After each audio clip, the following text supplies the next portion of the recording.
નમસ્કાર મિત્રો, મારુતિનંદનમાં આપનું ફરી એકવાર સ્વાગત છે। હવે ધોરણ 10માં સામાજિક વિજ્ઞાનનો આપણો પાઠ ચાલતો હતો ભારતનો સાંસ્કૃતિક વારસો, અને આ વારસાની અંદર એની પરંપરાઓ, હસ્ત અને લલિત કલા।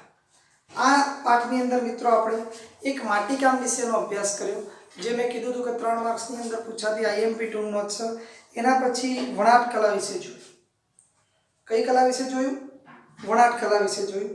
ત્યારબાદ જોયું ભરત ગુંથણ। આજે આપણે જોવા જઈ રહ્યા છીએ ચર્મ ઉદ્યોગ। આ ટોપિક પણ બોર્ડની પરીક્ષામાં પૂછાઈ ગયેલો છે, જેનું નામ છે ચર્મ ઉદ્યોગ।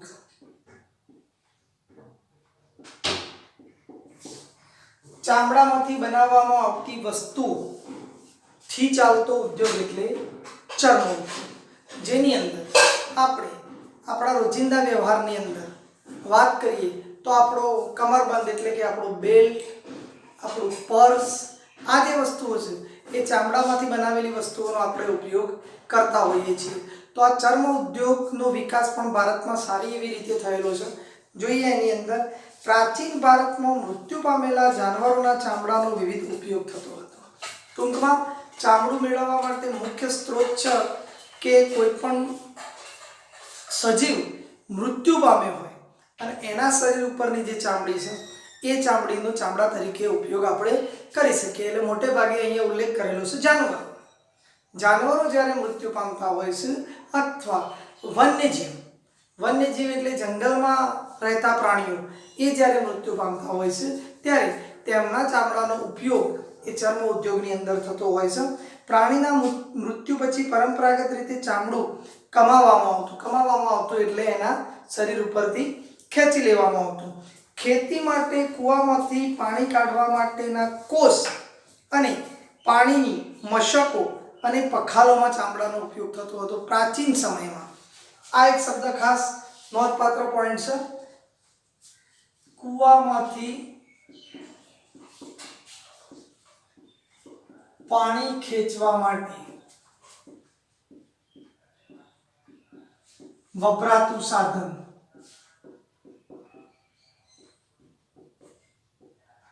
તો જવાબ આવશે કોસ। ખાસ ધ્યાન રાખજો। બીજું, પાણીની મશકો, પાણી ભરવા માટે પાણીની મશકો। છેલ્લું આપેલું છે એની પખાલો। આ એક ખાસ ધ્યાન રાખવું પડશે તમારે। હવે મિત્રો, કોસ એટલે શું? તો પાણી ભરવાનું એક મોટું સાધન। આ સાધનની બંને છેડે એક રસ્સી બાંધવામાં આવતી હતી। એ રસ્સી એ ઉપર છેક મતલબ એના કાંઠા ઉપરના જે બે બળદ હોય એ બે બળદથી ફિટ કરવામાં આવતી હતી। બળદ આગળ નીકળતા એટલે કોસ ભરેલું પાણી બહાર આવતું, ખેડૂત એ પાણી ઠલવી દેતો, ફરીથી પાછા બળદ રિટર્ન આવતા ત્યારે એ કોસ અંદર જતો।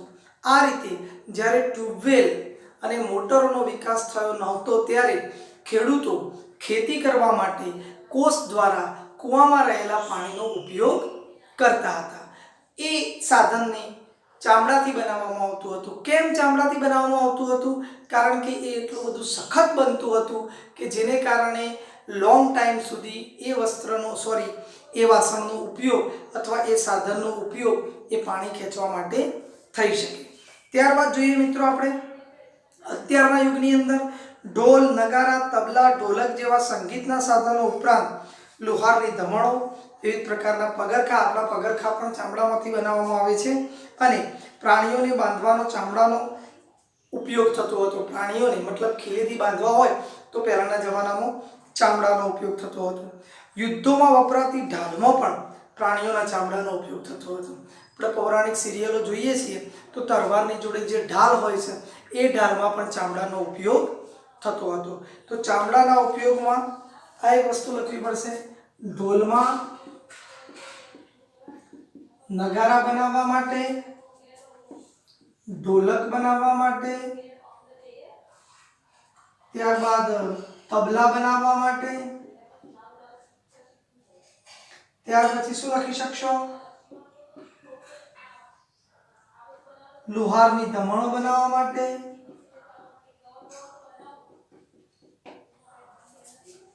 ત્યારબાદ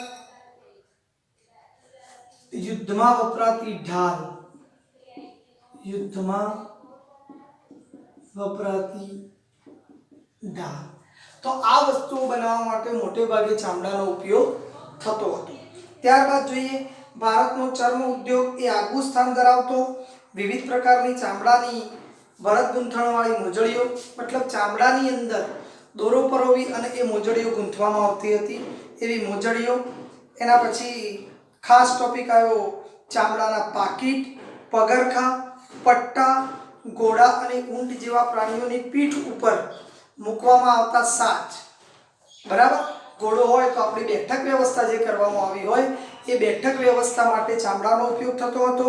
એના પલાણ, એની લગામ પણ ચામડાની બનાવવામાં આવતી હતી. અને આ પ્રાણીઓને કંટ્રોલમાં રાખવા માટે જે ચાબુકનો ઉપયોગ થતો હતો એ ચાબુક પણ શાનો બનાવવામાં આવતો હતો?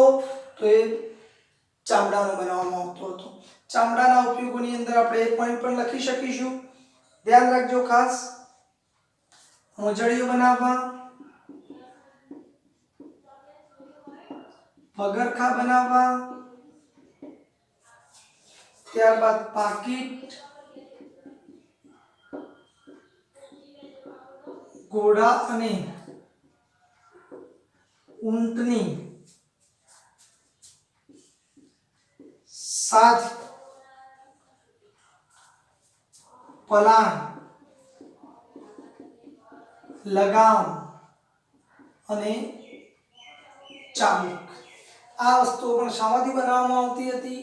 તો ચામડામાંથી બનાવવામાં આવતી હતી. ટૂંકમાં મિત્રો આ ટોપિકની અંદર તમારે મોસ્ટ ઓફલી એ જ યાદ રાખવાનું છે કે ચામડામાંથી શું શું બનાવવામાં આવતું હતું.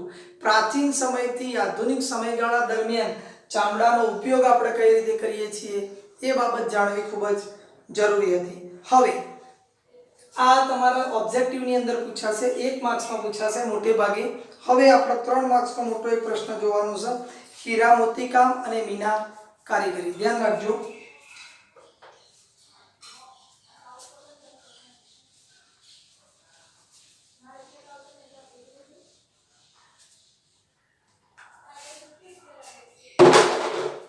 હીરા મોતીકામ અને મીના કારીગરી.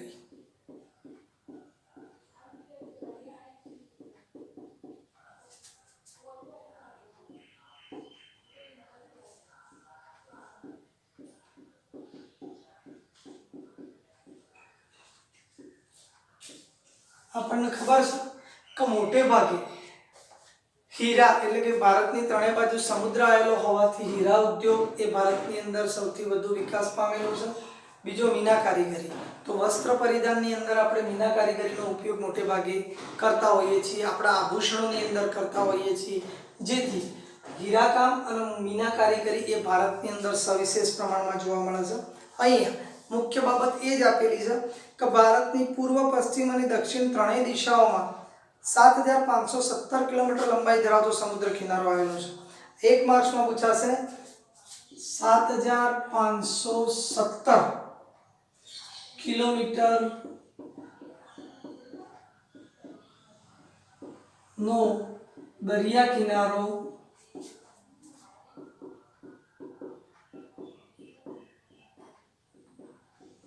ભારતમાં છે. એક ટોપિક યાદ રાખવાનો છે તમારે, જે 1 માર્ક્સની અંદર પૂછાશે. ત્યારબાદ શું કહેવા માંગે છે તો જુઓ, તો હીરા મોતી ઉપયોગ મોટા પ્રમાણમાં થતો આવ્યો છે. આટલો લાંબો દરિયા કિનારો હોય મિત્રો એટલે વ્યવસાય અર્થે લોકો આની સાથે જોડાયેલા છે. દરિયાઈ માર્ગની મુસાફરી ખેડી દરિયા પારના દેશો સાથે વેપારી સંબંધોને કારણે હીરા મોતીનો વેપાર પણ થતો રહેલો. ટૂંકમાં કહેવાનો મતલબ એ છે કે લાંબો દરિયા કિનારો અને પહેલાના જમાનામાં રોડનો ઉપયોગ, રસ્તાઓનો ઉપયોગ ઓછો થતો હતો મિત્રો. આપણે આગળ પણ સમજ્યા છીએ. દરિયાઈ માર્ગનો ઉપયોગ વધુ થતો હોવાથી આપણો આ વ્યવસાય એ ધગધગતો બન્યો હતો. ભારતના કારીગરોએ બનાવેલા હીરા મોતીના આભૂષણોની વિદેશમાં પહેલેથી જ ખૂબ જ માંગ છે. કેમ કે આપણા રાજાઓના જે પરિધાનો જે પહેરતા હતા એ પરિધાનો જ્યારે વિદેશીઓ જોતા તો એમને લાગતું કે દુનિયામાં આવા આભૂષણો, આવા વસ્ત્રો ઉપર લગાવેલા હીરા એ બીજે ક્યાંય જોવા મળતા નહોતા. વિશ્વવિખ્યાત કોહિનૂર અને ગ્રેટ મુગલ હીરા પણ ભારતમાંથી મળી આવેલા બે હીરા. આ ટોપિક પણ ખાસ અગત્યનો છે, ધ્યાન રાખજો. કોહિનૂર અને ગ્રેટ મુગલ ભારતમાંથી મળી આવેલા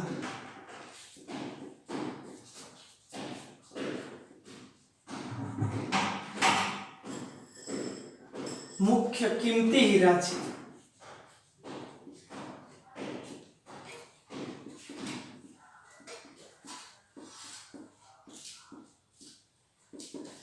બરાબર મિત્રો, આ બોર્ડની પરીક્ષામાં પૂછાઈ ગયેલો એક માર્ક્સનો વિકલ્પ છે. ત્યારબાદ જોઈશું એની અંદર તો ભારતીયો આભૂષણ અલંકારોના શોખીન હોવાથી સોનાના દાગીના પહેરવાની અંદર ભારતીયો પહેલેથી જ એ શોખીન હતા. શ્રીમંત વર્ગ, રાજા મહારાજાઓ અને અમીર ઉમરાઓ વૈવિધ્યસભર હીરા મોતીના આભૂષણો પહેરતા હતા. ટૂંકમાં પૈસાદાર લોકો હતા, જે જમીનદારો હતા, જે રાજાઓ હતા, એ પહેલાના જમાનાની અંદર આ હીરાઓનો ઉપયોગ સવિશેષ પ્રમાણમાં કરતા હતા. હવે પ્રાચીન સમયમાં રાજા મહારાજાઓ, શ્રેષ્ઠીઓ, મહાજનો પણ હીરા મોતી, મણકા, પન્ના, પોખરજ, નીલમ વગેરે રત્નોનો ઉપયોગ વસ્ત્ર આભૂષણો શોભાવવા વધારતા હતા. તો વસ્ત્રોમાં કયા હીરાનો ઉપયોગ થતો હતો? તો ખાસ ધ્યાન રાખજો. મોતી,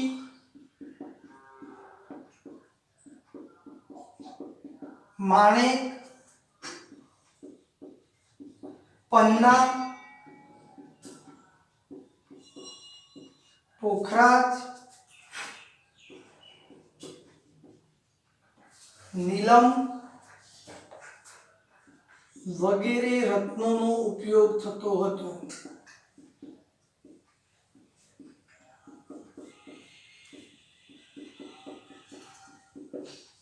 આ રત્નોનો ઉપયોગ એ વસ્ત્રો બનાવવા માટે મોટે ભાગે થતો હતો. ત્યારબાદ આપણે જોઈએ આમાં મિત્રો હીરા મોતીકામ અને મીના કારીગરીનો ઉપયોગ શામાં થતો હતો એ બાબત અહીંયા મુખ્ય તમારે તૈયાર કરવાની છે. દાખલા તરીકે ચર્મ ઉદ્યોગ આપણે ભણતા હતા તો ચામડાઓનો ઉપયોગ એટલે કે આપણા કઈ બાબતોની અંદર ચામડાનો ઉપયોગ થતો હતો એ જાણવું ખૂબ જ જરૂરી હતું. જોઈએ બીજો ફકરો. એની અંદર જુઓ, રાજા મહારાજાઓ અને બાદશાહોના સિંહાસન એટલે કે એમના જે બેસવા માટેના સિંહાસનો હતા, એમના મુગટો, એમના ગળાની માળાઓ, બાજુબંધ, આ રત્નોમાં પણ મીના કારીગરીનો ઉપયોગ થતો હતો. ગુજરાતમાં મોતીકામનો સવિશેષ ઉપયોગ થતો જોવા મળ્યો છે. હવે મોતીમાંથી શું બનાવવામાં આવતું હતું? તો મોતીમાંથી લખવું પડશે. મોતીમાંથી શું બનાવવામાં આવે છે? તો જુઓ, મોતીમાંથી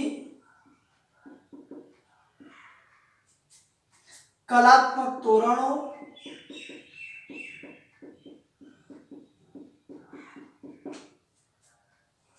માળાઓ,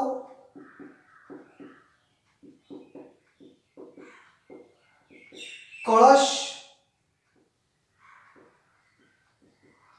ઘૂઘરા, પછીત, બારી,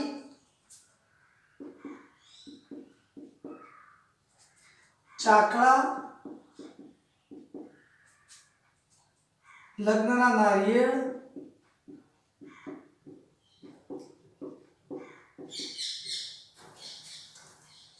ઈઢોણી પંખા,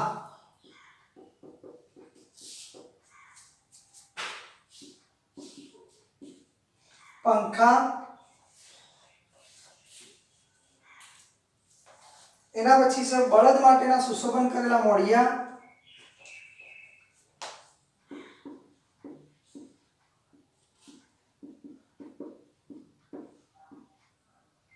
બળદ માટેના સુશોભન કરેલા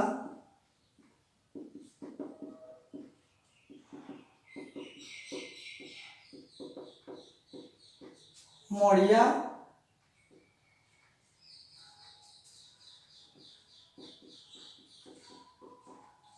શિંગડા ઝૂલ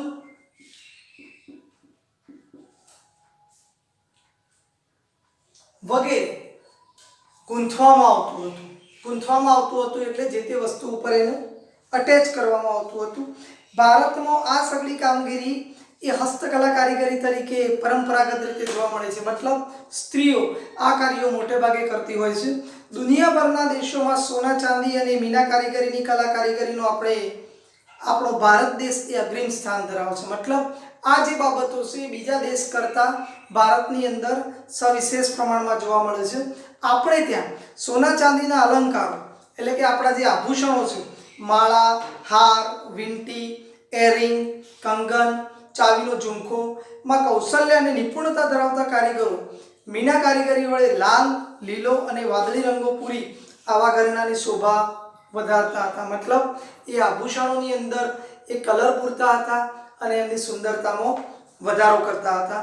આવી મીના કારીગરીનું કૌશલ્ય ધરાવતા કારીગરો, આ ટોપિક ખાસ લખવાનો છે. હીરા, મોતીકામ અને મીના કારીગરીમાં ભારતની અંદર કયા કયા રાજ્યોમાં એના કારીગરો જોવા મળતા હતા? તો એની અંદર કયા કયા રાજ્યો આવશે, કયા કયા શહેરો આવશે? જયપુર, એના પછી લખનઉ, દિલ્હી, વારાણસી અને હૈદરાબાદ માં આ ઉદ્યોગના કારીગરો જોવા મળતા હતા અથવા જોવા મળે છે. આ બાબત મિત્રો એક એવી છે ખાસ ધ્યાન રાખવા જેવી કે આજે આનાથી જે એન્ટિક વસ્તુઓ બનતી હશે એ દરેકે દરેક વ્યક્તિ કરી શકતો નથી. સ્પેસિફિક એનો જો કારીગર હોય તો એ વ્યક્તિ જ આ વસ્તુ કરી શકતો હોય છે. હવે આપણે જરી કામ જોઈશું જે વિકલ્પો માટે આઈએમપી છે. બરાબર, આ જે હીરા, મોતીકામ અને મીના કારીગરી હતી એ તમારા 3 માર્ક્સની અંદર પરીક્ષામાં પૂછાઈ શકશે. હવે જરી કામ જોઈએ આપણે.